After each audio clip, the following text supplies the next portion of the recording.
सच कहूँ मैं डायरी बहुत बार उठाती थी, लेकिन लिख नहीं पाती थी, क्योंकि तब मुझे लगता था कि डायरी तभी लिखनी चाहिए जब मेरी राइटिंग सुंदर हो या फिर जब मेरे पास कुछ बहुत ख़ास लिखने के लिए हो। और शायद इसी वजह से मेरी डायरी अक्सर खाली रह जाती थी। दोस्तों, अगर आपने भी कोई नई आदत शुरू करने की सोची हो लेकिन उसे कर नहीं पाए हो, तो शायद आप मेरी बात को समझेंगे।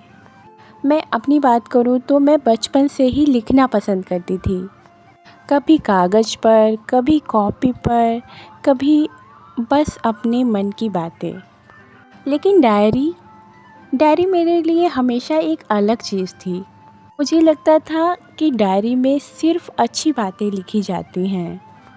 डायरी की राइटिंग भी सुंदर होनी चाहिए, और शायद इसी सोच ने मुझे लिखने से रोक दिया। दोस्तों, मुझे लगता है कि कभी-कभी हम किसी काम को इसलिए नहीं छोड़ते कि वो मुश्किल होता है। हम इसलिए छोड़ते हैं क्योंकि हम उसे परफेक्ट बनाना चाहते हैं। कई बार ऐसा होता था कि मैं डायरी लेकर बैठती थी, पेन हाथ में होता, लेकिन दिमाग बिल्कुल खाली होता। मैं सोचती थी कि आज लिखूं भी तो क्या लिखूं। मेरे पास शब्द तो बहुत होते थे, लेकिन जब मैं लिखना चाहती थी तब मुझे समझ ही नहीं आता था कि शुरू कहाँ से करूं।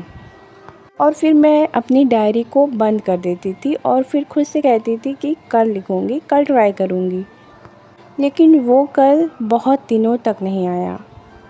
क्या आपके साथ भी ऐसा कभी हुआ है कि जब दिल में बहुत कुछ हो लेकिन शब्दों में कुछ भी नहीं आ रहा हो?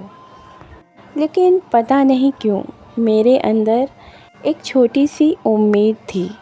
एक दिन मैंने सोचा कि चलो एक बार और ट्राई करते हैं, क्योंकि मेरी एक आदत है, जब भी मुझे कोई काम करना होता है, अगर उसके लिए मेरे अंदर इंटरेस्ट है तो मैं उसे पूरी शिद्दत के साथ करना पसंद करती हूँ। इसलिए मैं रोज़ कुछ ना कुछ सीखने की कोशिश करती हूँ। मैं वीडियोस देखती थी, बुक्स की बातें सुनती थी, नई आदतें शुरू करती थी, लेकिन कुछ दिन के बाद सब कुछ भूल जाती थी और फिर मुझे लगता था कि मैं वहीं की वहीं हूँ।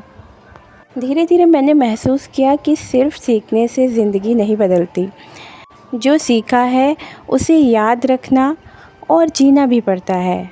एक दिन मैंने सोचा कि डायरी किसी और को दिखानी थोड़ी ना है, ये मेरी है, मेरी गलतियाँ भी मेरी राइटिंग भी मेरी, मेरे अधूरे शब्द भी मेरे। उस दिन मुझे पहली बार ऐसा लगा कि डायरी सुंदर दिखने के लिए नहीं होती, खुद को समझने के लिए होती है। और शायद वही दिन मेरी सोच बदलने की शुरुआत थी। कभी कभी बदलाव एक बड़ी घटना से नहीं, एक छोटे से फैसले से शुरू होता है। आज भी मैं परफेक्ट नहीं हूँ, आज भी कई बार लिखने का मन नहीं करता, आज भी मैं कई बार सिर्फ 2 ही लाइनें लिख पाती हूँ। लेकिन अब मैं रुकती नहीं हूँ, क्योंकि मैंने समझ लिया है, परफेक्ट डायरी से ज़रूरी एक सच्ची डायरी होती है। और मेरी ज़िंदगी का सिर्फ एक ही मकसद है, एक अच्छा इंसान बनना, लेकिन खुद को खोकर नहीं। अगर आप भी डायरी शुरू करना चाहते थे लेकिन किसी वजह से शुरू नहीं कर पाए, तो कमेंट में सिर्फ एक शब्द लिखिए, शुरू। हो सकता है आज ही वो दिन हो जो हम दोनों एक नई शुरुआत करें। दोस्तों, अगर आज का वीडियो आप सभी को पसंद आया हो और ऐसी सच्ची बातें सुनना चाहते हैं तो चैनल से जुड़े रहिए। फिर मिलती हूँ एक नई वीडियो के साथ, तब तक के लिए खुश रहिए, अपना ध्यान रखिए। धन्यवाद।